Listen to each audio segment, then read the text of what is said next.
સાક્ષી બેટા આ દૂધના ખીચડી ખાઈ લ્યો મેં મોરસે નાસી ગોળ નાખે તે મોરસ નાસી બેટા પણ ના દાદી મારે નથી ખાવું મને ના ભાવે દાદી શરીર આ તો સારું શરીર ઠંડા છે ઉનાળો આવે છે અને જો મારા સમ તો તું દૂધ નાખું પછી બટાકાનું શાક ને ડુંગળીનું કર્યું તે ઉપર ખીચડી ખાઈ લેવાની બીજી દાદી તમે કેમ સંગ ગાલ્યા હવે આ તમારી વાલી સાક્ષી તો દૂધને ખીચડી તો ખાઈ જ પડશે દાદી સાક્ષી તું દાદી સમગાલે ને તો જ ખાવ કે ના ખાવ મને ખબર છે તને દૂધમાં ખીચડી નથી ભાવતી હવે દાદી સમગાલે ને એટલે ખાઈ લેવા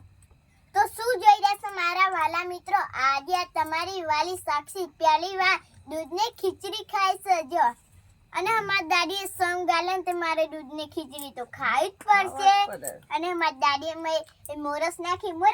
ને હા બેટા અને હા મોરસ નાખી અમારી દાદી શું કહેતા હતા કે સાક્ષી બેટા આજે આપણે હે ને એ દૂધને ખીચડી ખાવ ના દાદી મને નથી ભાવતું કે સાક્ષી મારા સમ તો નહીં ખાવતો અરે દાદી હું કઈ તમે શું સમ ગાલ્યા તે મારી દાદીએ દૂધને ખીચડી આલી છે અને આજે અમારો બધો પરિવાર એક સાથે જમવા બેઠો અને હા મિત્રો આ સાક્ષી દૂધના ખીચડી નથી ભાવતી આજે અમારી દાદીએ સમગાલે ને એટલે સાક્ષી તો ખાઈ જ પડશે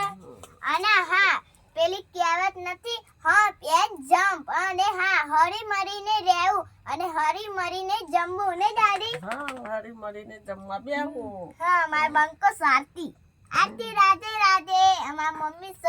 જો સાક્ષી હવે તો ખાઈ લે સારું હીના દાદી એ સમ ગાલે ને એટલે માર તો ખાવું જ પડશે દાદી હીના કહી દો અરે સાક્ષી મેં શું કરી હા ખાઈ લે બેટા એને ના એમ કહેજો ખાઈ લે આજે ખાઈ લે દાદી મને નથી ભાવતું